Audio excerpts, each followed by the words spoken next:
ಎಲ್ರಿಗೂ ನಮಸ್ಕಾರ. ಆಚಾರ್ ಮನೆ ಕಿಚನ್ಗೆ ಸ್ವಾಗತ. ಇವಾಗ ಮಾವಿನಕಾಯಿ ಸೀಸನ್ ಆಗಿರೋದ್ರಿಂದ ಈ ಮಾವಿನಕಾಯಿಯನ್ನು ಬಳಸ್ಕೊಂಡು ಒಂದೊಳ್ಳೆ ತಂಬುಳಿ ಮಾಡೋದನ್ನು, ಅದೇ ರೀತಿ ಮಾವಿನಕಾಯಿ ಚಟ್ನಿ ಮಾಡೋದನ್ನು ಸಹ ಇವತ್ತಿನ ವಿಡಿಯೋದಲ್ಲಿ ತೋರಿಸ್ಕೊಡ್ತಾ ಇದ್ದೇನೆ. ಈ ಸೆಕೆಗೆ ಊಟಕ್ಕೆ ಅನ್ನದ ಜೊತೆಗೆ ದಾಲ್, ಸಾಂಬಾರ್, ರಸಂ ಮಾಡ್ಕೊಳ್ಳೋದಕ್ಕಿಂತ ಮಾವಿನಕಾಯಿಯನ್ನು ಬಳಸ್ಕೊಂಡು ತಂಬುಳಿ ಅಥವಾ ಚಟ್ನಿ ಮಾಡಿಕೊಂಡ್ರೆ ಒಂದು ಜಾಸ್ತಿನೇ ಊಟ ಮಾಡ್ಕೋಬೋದು. ಬನ್ನಿ ಯಾವ ರೀತಿ ಮಾಡೋದಂತ ನೋಡೋಣ.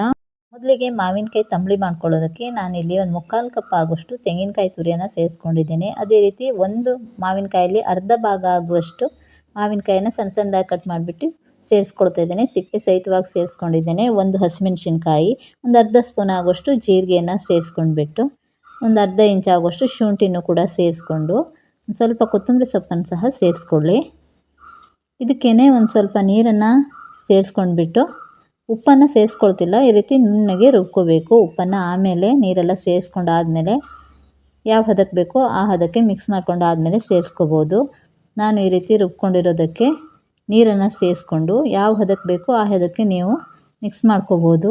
ಕೆಲವೊಬ್ಬರಿಗೆ ತಂಬುಳಿ ಸ್ವಲ್ಪ ದಪ್ಪನೇ ಇಷ್ಟ ಆಗ್ತದೆ, ಕೆಲವೊಬ್ಬರಿಗೆ ಸ್ವಲ್ಪ ತೆಳು ಇದ್ದರೆ ಇಷ್ಟ ಆಗ್ತದೆ. ಹಾಗಾಗಿ ನಿಮ್ಗೆ ಯಾವ ರೀತಿ ಇಷ್ಟ, ದಪ್ಪ ಬೇಕಾದರೆ ದಪ್ಪ ಮಾಡ್ಕೋಬೋದು, ತೆಳು ಬೇಕಾದರೆ ತೆಳು ಮಾಡ್ಕೋಬೋದು. ನಾನು ನೋಡಿ ಒಂದು ಸ್ವಲ್ಪ ತೆಳುನೇ ರೆಡಿ ಮಾಡಿ ಇಟ್ಕೊಂಡಿದ್ದೇನೆ. ಇವಾಗ ನಾನು ಉಪ್ಪನ್ನು ಸೇರಿಸ್ಕೊಳ್ತಾ ಇದ್ದೇನೆ. ಅದೇ ರೀತಿ ಒಂದು ಸ್ವಲ್ಪ ಬೆಲ್ಲನೂ ಸೇರಿಸ್ಕೊಳ್ಳಿ. ಟೇಸ್ಟ್ ಒಳ್ಳೆ ಚೆನ್ನಾಗಿ ಬರ್ತದೆ. ಅದೇ ರೀತಿ ಹುಳಿಯನ್ನು ಬ್ಯಾಲೆನ್ಸ್ ಮಾಡ್ತದೆ ಬೆಲ್ಲ ಸೇರಿಸೋದ್ರಿಂದ. ಈ ರೀತಿ ಚೆನ್ನಾಗಿ ಮಿಕ್ಸ್ ಮಾಡಿಕೊಂಡು ಇದಕ್ಕೆ ಆಮೇಲೆ ಒಂದು ಒಗ್ಗರಣೆ ಮಾಡ್ಕೋಬೇಕು. ಇವಾಗ ಚಟ್ನಿ ರೆಡಿ ಮಾಡಿಕೊಳ್ಳುವ. ಒಂದು ಅರ್ಧ ಕಪ್ ಆಗುವಷ್ಟು ತೆಂಗಿನಕಾಯಿ ತುರಿಯನ್ನು ಸೇರಿಸ್ಕೊಳ್ತಾ ಇದ್ದೇನೆ. ಅದೇ ರೀತಿ ಉಳಿದ ಅರ್ಧ ಮಾವಿನಕಾಯನ್ನು ಈ ರೀತಿ ಸಣ್ಣ ಸಣ್ಣದಾಗಿ ಪೀಸ್ ಮಾಡಿಬಿಟ್ಟು ಸೇರಿಸ್ಕೊಳ್ತಾ ಇದ್ದೇನೆ. ಹಸಿಮೆಣಸಿನ್ಕಾಯಿ ಖಾರಕ್ಕೆ ಅನುಗುಣವಾಗಿ ಸೇರಿಸ್ಕೊಳ್ಳಿ. ಅದೇ ರೀತಿ ಒಂದು ಅರ್ಧ ಸ್ಪೂನ್ ಆಗುವಷ್ಟು ಜೀರಿಗೆ, ಸ್ವಲ್ಪ ಉಪ್ಪನ್ನು ಸೇರಿಸ್ಕೊಂಡ್ಬಿಟ್ಟು ಒಂದು ಸ್ವಲ್ಪ ನೀರನ್ನು ಸೇರಿಸ್ಕೊಂಡು ಈ ರೀತಿ ತುಂಬ ನುಣ್ಣಗೆ ರುಬ್ಕೊಳ್ಳೋದು ಬೇಡ, ಈ ರೀತಿ ರುಬ್ಕೋಬೇಕು. ಈ ರುಬ್ಬಿರುವಂಥ ಚಟ್ನಿಯನ್ನು ಸಹ ಇನ್ನೊಂದು ಬೌಲಿಗೆ ಸೇರಿಸ್ಕೊಳ್ತಾ ಇದ್ದೇನೆ.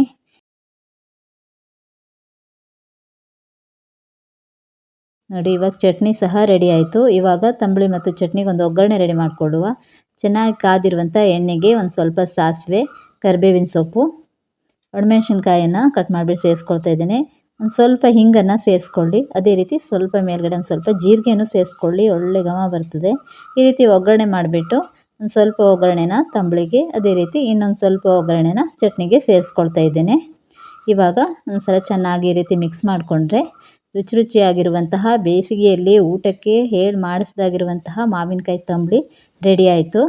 ಈ ಬೇಸಿಗೆ ಸೆಕೆಗೆ ಅನ್ನಕ್ಕೆ ದಾಲು, ರಸಮ್ಮು, ಸಾಂಬಾರು ಇದೆಲ್ಲ ಮಾಡ್ಕೊಳ್ಳೋದಕ್ಕಿಂತ ಈ ರೀತಿ ಮಾವಿನಕಾಯಿ ತಂಬುಳಿಯನ್ನು, ಅದೇ ರೀತಿ ಈ ರೀತಿ ಒಂದು ಚಟ್ನಿ ಮಾಡಿಕೊಂಡ್ರೆ ಒಂದು ತುತ್ತು ಜಾಸ್ತಿನೇ ಊಟ ಮಾಡ್ಕೋಬೋದು. ಹಾಗಾಗಿ ನೀವು ನಾನು ತೋರಿಸ್ಕೊಟ್ಟಿರುವಂಥ ಈ ರೆಸಿಪಿಯನ್ನು ಒಮ್ಮೆ ಖಂಡಿತ ಮನೆಯಲ್ಲಿ ಟ್ರೈ ಮಾಡಿ. ಹೇಗೆ ಬಂತು ಅಂತ ಕಮೆಂಟಲ್ಲಿ ತಿಳಿಸೋದನ್ನು ಮರಿಬೇಡಿ. ನೀವು ಮೊದಲನೇ ಸಲ ಏನಾದರೂ ನಮ್ಮ ವಿಡಿಯೋ ನೋಡ್ತಿದ್ದರೆ ವಿಡಿಯೋಗೊಂದು ಲೈಕ್ ಮಾಡಿ ಹಾಗೂ ಚಾನಲನ್ನು ಸಬ್ಸ್ಕ್ರೈಬ್ ಮಾಡೋದನ್ನು ಮರಿಬೇಡಿ. Thank you for watching.